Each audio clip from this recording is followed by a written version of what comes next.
Hi everyone, so today I thought I'd show you a card that I did on my blog quite a lot of years ago, and I never made a video for it because I wasn't really doing videos back then. It's one that you'll probably have seen other people do. I'm just calling it a 6x6 shutter card because that's basically what it is. It's kind of a bit of a double display shutter card, I reckon. So I'll probably call it a double display shutter card because that's kind of what it is. But I've used my Music Maestro papers that are now out on Etsy in my Etsy shop. So these are great for teenagers and males and anybody into music and anybody who wants something a bit different. So yeah, so that's the front of it, and then it opens up and you have this really nice shutter fold going on, and obviously when it folds down flat it will fit in an envelope for a 6x6 card. You can, if you want, and I mentioned this in the video, you can, if you want, make it so it's 6x4. So if you want a 4x6 card, you can also do it that way as well, very easily. But yeah, I've done it as a 6x6. The dies I've used on here are from Coca-Rosa Studio. That Happy Birthday circular one, I'm not sure where that was from. I've had that for quite a while. But the microphone, the guitar, the musical notes, they're all from Coca-Rosa Studio. And then on the back, just got space to write, so you've got space to write your little message. So yeah, so that's the card. So go and have a look at my Etsy shop as well. But other than that, let's get into it. Okay, so for this card, you're going to need a piece of base card that's 6 inches by 12 inches. And you're going to score it at 1 inch, but you're only going to score about 1 inch down, roughly. So I'm going to do this end, I'll turn over and into that end. You want to score at 2 inches, this time top to bottom. You want to score it at 4 inches, again, top to bottom. And then at 5 inches, but only 1 inch down, okay? And again, we're going to do 1 inch up in a minute. Then you're also going to score at 7 inches, but only about 1 inch down. You're going to score it at 8 inches, top to bottom. You're going to score it at 10 inches, top to bottom. And then at 11 inches, but only 1 inch down. Okay, so if we flip, so it's only the 1, 5, 7 and 11 that you're scoring 1 inch down. So I'm just going to flip this over.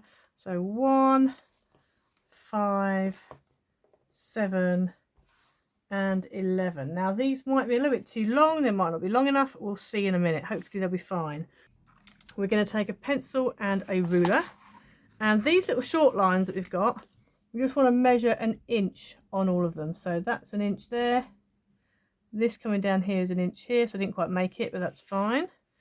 And then on this one here, that's 1 inch, and then 1 inch up from the bottom. And then the same here. And we're going to do that on all of our short little lines. So anything that didn't run from top to bottom, you just want to mark at 1 inch in from the edge. Okay, so then we need to take our metal rule and Stanley knife. And what we're going to do is we're going to cut from that first short line past two lines to that one. We're not going to go any further. We're just going to literally cut between those 4. So from score line 1, 2, 3 to number 4. And then we'll go from 5, 6, 7 to number 8. Okay, so you're going to cut from 1 and then miss 2 and then stop at the next one. So I'm just going to lay this on like that so I can kind of do the whole thing in one go. So we line all these up, and then we're going to go from here all the way down until we get to here. Then we stop. Then we go from here all the way down until we get to that last one, which is there. Okay, so that's what you end up with. And you're going to do the same thing on the other side. So, excuse me, do get an angle. This is just the way I find I can do it and get it all on the mat and see where I'm going all at the same time.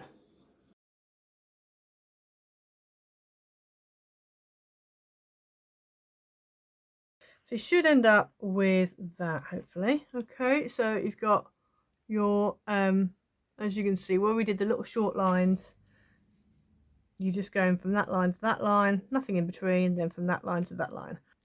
So when it comes to folding, what we're going to do is we're going to start, so these 2 ones here are going to be mountain folds. So we're just going to sort of coax them, we're not going to do anything major. That's also going to be a mountain fold. Again, just kind of give it a rough go. That's going to be a valley. and this one here is going to be a mountain, and that's going to be a valley. Okay, so you've got a mountain, valley, and here you've got a mountain and a valley. And then this is going to do the same. So you've got mountain, valley. So then if you bring all of these forward like that and fold it down, that's what you end up with. And then what you just need to do is just go over it, burnish it, and this is where you find out how well you've scored and folded and everything and measured. So you might end up with a little bit of a little bump like I've got there. That's just from where I'm trying to burnish, and I've kind of gone down the lump, so don't worry too much about that.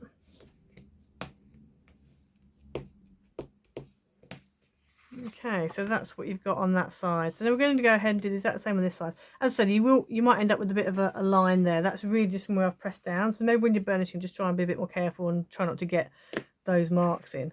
So I'm going to turn it round and do exactly the same again. So we've got a mountain, and then a valley, and then a mountain, and then a valley. Like that. Same here, mountain, valley, mountain, valley. And then here you've got a valley there and a mountain there. So again, let's just fold all this up. You kind of have to fight with it a little bit. You've got so many folds wanting to go in opposite directions and all sorts of things.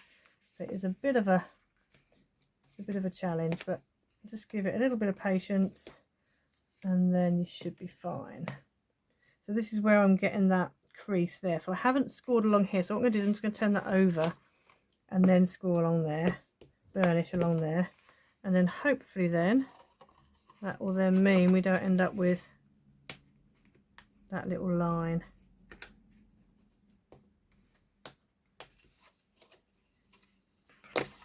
Okay, so as you can see, that side I was really careful with and I haven't ended up with a line. That side I wasn't quite so careful with and I ended up with a line. So now what you need 2 pieces of base card that are 3 inches by 6 inches. Now if you wanted to, you could just decorate it like that, but I quite like the extra length because when this folds down at the moment, this will fit in a 4 by 6. So if you want a 4 by 6 card, then this is perfect. If you want to go for 6 by 6, then you just need these 2 extra pieces.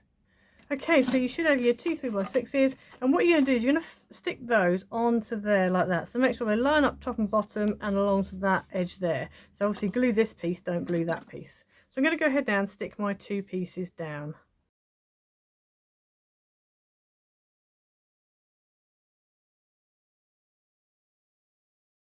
So now we need to go ahead and decorate. So I've decided I'm going to use my Music Maestro papers today. So you need, for the front, get them all ready, you're going to need 2 pieces of mat that are 2 3/4 by 5 3/4 and 2 pieces of pattern that are 2.5 by 5.5. So I'm going to go ahead now and stick those onto those side flaps.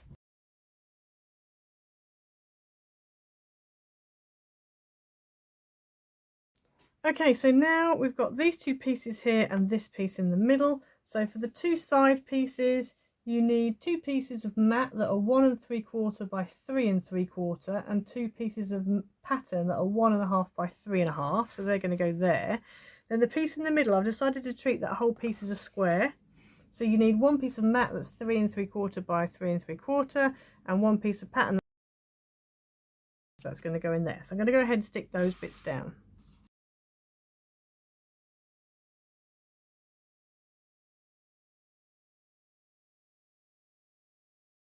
And then I decided not to do these squares. You can do these squares if you want to. I'm only going to do the rectangles. So you need 6 rectangles that are of mat that are 3/4 by 1 3/4, and then you need 6 pattern pieces that are 1/2 by 1.5. Okay, and so they're going to go all on here. Now, if you want to make them a little bit bigger, you can, because these are there's quite a big board around them, and they are quite small pieces. But it's really up to you how you want to do this. So I'm going to go ahead now and stick those down.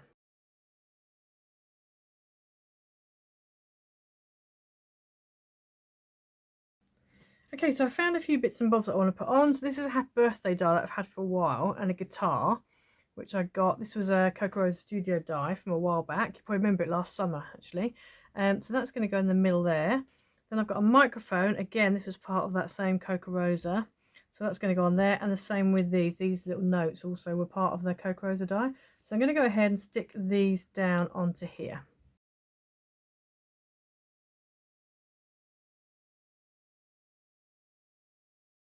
So I found a little celebrate, and also it's party time, which I'm going to put on the front.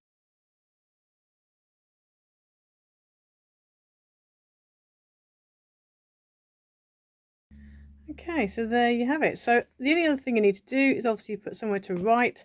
So on the back, I would suggest cutting out another matte piece that's 3 3/4 by 3 3/4, and then a white piece that's 3 1/2 by 3 1/2, and you can put that on the back there. But yeah, so it's quite a cool card. You can fold it down into a 6x6, an envelope for a 6x6 card, and you could do loads with this. You could really go to town with it. I will be doing a 5x7 version as well coming up soon. But yeah, so that's the card for today. So go and check out my Etsy shop. This one's called Music Maestro. These papers are great for your mail cards, and also, you know, musicians in the house, teenagers, anybody like that. So yeah, go and check out the Etsy shop, and also please like, subscribe, leave a comment down below, hit the notification bell so you never miss a video, and I'll see you next time. Bye.